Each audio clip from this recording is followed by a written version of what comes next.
Msemaji wa Wizara ya Mambo ya Nje ya Iran, Esmail Baghei, amesema kuwa nchi zitakazoandaa kombe la dunia zinapaswa kutoa visa bila mazingatio ya kisiasa, na ameihimiza FIFA kuhakikisha zinatoa huduma na mazingira yote muhimu kwa timu za Iran. Baghei anasisitiza kuwa FIFA ina jukumu la kuhakikisha kuwa nchi yoyote inayopewa wenyeji wa kombe la dunia haichanganyi michezo na siasa. Iran inaitaka FIFA iingilie kati kuhakikisha mazingira sawa na vifaa muhimu vinatolewa kwa timu zote zinazoshiriki bila upendeleo wala ubaguzi wa kijiografia.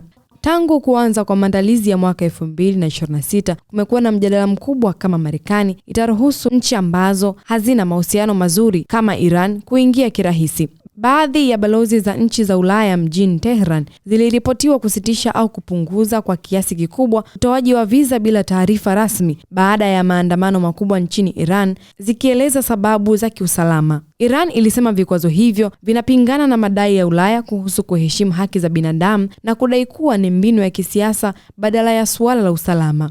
Tofauti na vikwazo wanavyokumbana navyo, Iran iliwahi kutangaza kuondoa ulazima wa visa kwa raia takriban nchi 32 ili kukuza utalii. Mjadala huu unaonyesha mvutano mkubwa ambapo mataifa ya Magharibi yanataja sababu za usalama na hofu ya uhamiaji, huku Iran ikidai kuwa vizuizi hivyo vina lengo la kuitenga kisiasa jamii yake.